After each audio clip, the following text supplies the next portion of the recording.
बिस्मिल्लाहिर्रहमानिर्रहीम। बोलते कालम के साथ मैं आमिर रज़ा खान। और ईरान ने एक मरतबा फिर इस बात को दोहरा दिया है कि वो अमेरिका के साथ किसी किस्म के कोई मुज़ाकरात नहीं कर रहा। अमेरिकी जो मर्ज़ी कहते रहे। डोनाल्ड ट्रंप ने ट्रूथ सोशल पे ये कहा कि मुज़ाकरात जो हैं वो हमारे आखिरी मराहल में हैं और उसके बाद आपने हमज़ खुल जाएगी और तजारत बहाल हो जाएगी। लेकिन अब मसूद पेशकियान का बयान आ गया कि उन्होंने कहा कि हमारी सियासी और अस्करी दोनों किस्म की जो कहते हैं वो एक पेज पर हैं। असल में गुज़िश्ता दिनों में इस तरह की बातें सामने आ रही थी कि मसूद पेशकियान और मुज्तबा हामनाई के मबैन कुछ इख्तलाफात हैं। फिर खबर आई कि दोनों की मुलाकात भी हुई और उस मुलाकात के नतीजे में जो हैं वो एक दूसरे से इख्तलाफात की खबरों को हवा दिया गया।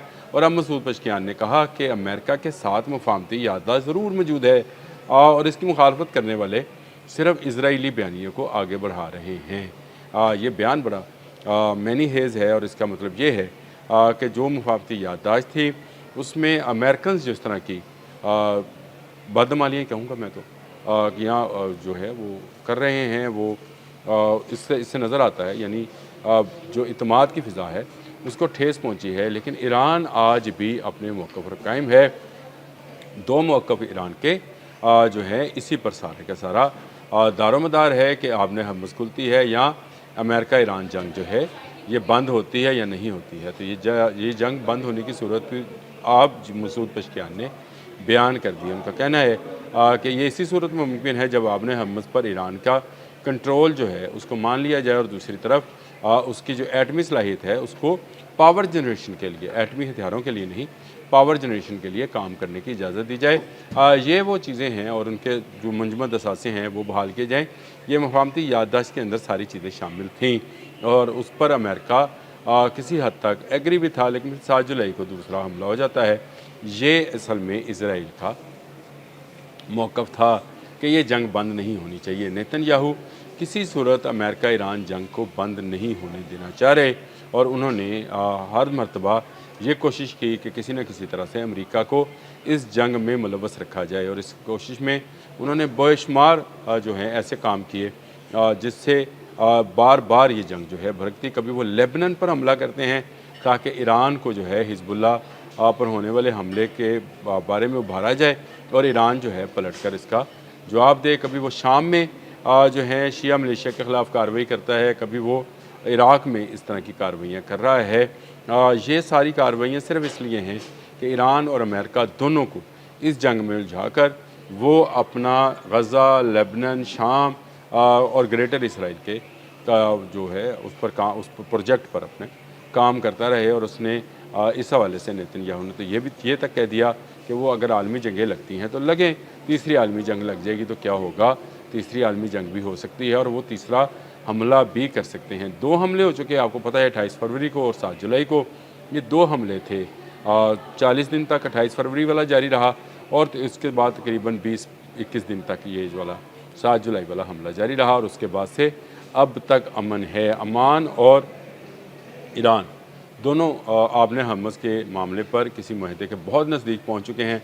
अमेरिका को अभी किसी जगह से कोई लिफ्ट नहीं मिल रही है क्योंकि अमेरिकन जो हैं वो अपने अड्डों की हिफाजत करने में नाकाम रहे और गल्फ़ में अब उनको उस नज़र से यानी सेफ गार्ड की नज़र से या एक गार्ड की नज़र से जो देखा जा रहा था या एक मुहाफ़िज़ की नज़र से देखा जा रहा था, उस पर भी बदइतमादी आई और ईरान के इतमाद में इजाफ़ा हुआ है। इन जंगबंदी के दौरान भी ईरान ने अपनी अस्करी क़ुव्वत को बढ़ाने किया जो है काम जारी रखा हुआ है। रशिया से उसको बराबर सपोर्ट हासिल है, चीन से उसको टेक्निकल सपोर्ट हासिल है और इसी सपोर्ट को लेकर वो आने वाले दिनों की जंगों को अज्यूम करके यानी उसका ख़्याल जहन में लाकर या गुमान करके वो मज़ीद जो है तैयारियां कर रहा है।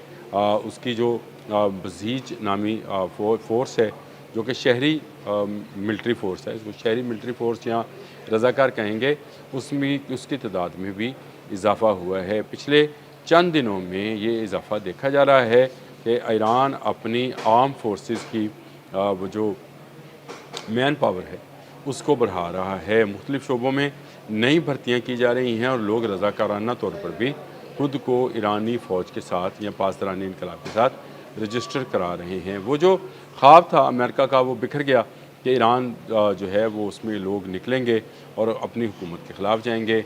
मसूद पशकियान पिछले दिनों बहुत दबाव में रहे, उन्होंने ये तक बयान दे दिया कि वो इस्तीफ़ा नहीं देंगे।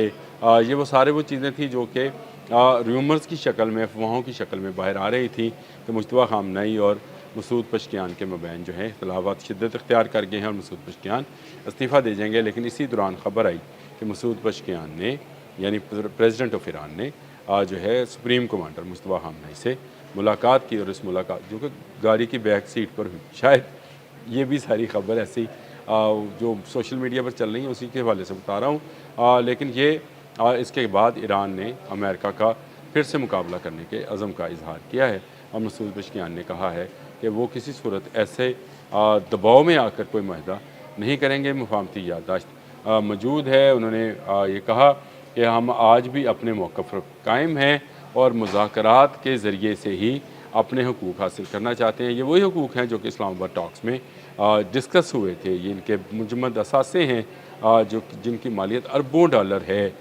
इसके अलावा तेल की खुली तजारत है। आपने हरमज़ पर से गुजरने वाले जहाज़ों के लिए महफूज राहदारी टैक्स जो है वो है। फिर मज़ाइल टेक्नोलॉजी पर आयद पाबंदियाँ जो हैं वो ख़त्म करना है और इसके अलावा उनको पावर जनरेशन के लिए अपने एटमी बिजली घर बनाने की इजाज़त देना है। ये वो शराइत हैं जो ईरान ने पेश की थी और ईरान आज भी अपने उसी मौक़िफ़ पर डटा है। मसूद पशकियान का अब से कुछ देर पहले आने वाला बयान उसी की इक्कासी कर रहा है। इस्माइल बकाई जो कि तर्जमान है ईरानी हुकूमत के, उन्होंने तो बड़े वाज़ेह अल्फाज में कहा था कि हमारे अमेरिका के साथ नहीं, हाँ अमान के साथ हमारे ज़रूर मुज़ाकरात हो रहे हैं और पाकिस्तान इसमें सालिसी का किरदार, जो अमेरिका के हवाले से उन्होंने कहा था कि सालिसी का किरदार अदा कर रहा है। इसमें कतर भी है, पाकिस्तान भी है, मिस्र भी है। ये तीनों ममालिक मिलकर ये चाहते हैं कि आबने हरमज़ जो है ये खुली रहे और यहाँ से तजारत जो है वो की जाती रहे। अमेरिका बज़ाहिर तो यही चाहता है कि तजारत खुली रहे, लेकिन असल में वो इस जंग में इस कदर जो है वो डूब चुका है कि अब उसको इसके अलावा कोई चारा नज़र नहीं आता कि वो इस जंग को जारी रखे। और यही इज़राइल का मुतमय नज़र था कि अमेरिका को इस जंग में इस जगह पर उलझाए रखें। शायद ये इज़राइल से ज़्यादा चीन और रूस का मुतमय नज़र है, क्योंकि वो इससे अपना बदला चुकाना चाहते हैं। आहिस्ता आहिस्ता अमेरिका की ताकत जो है कमज़ोर से कमज़ोर तर होती चली जा रही है। मिसाइल का ज़ख़ीरा उसका ख़त्म हुआ है, इंटरसेप्टर्स की ताकत उसकी कम हुई है और वो अपने अड्डों की हिफाजत ना करके मिडल ईस्ट में मौजूद अपना इत्मीनान और अपनी साख जो है उसको बर्बाद करा चुका है। इस सारी सूरत हाल में ईरान ने एक मरतबा फिर बड़ा ऐलान कर दिया है कि वो अपनी शराइत पर मुज़ाकरात करेगा, अमेरिका की शर्त नहीं मानी जाएगी। तक इतना ही। अल्लाह हाफ़िज़।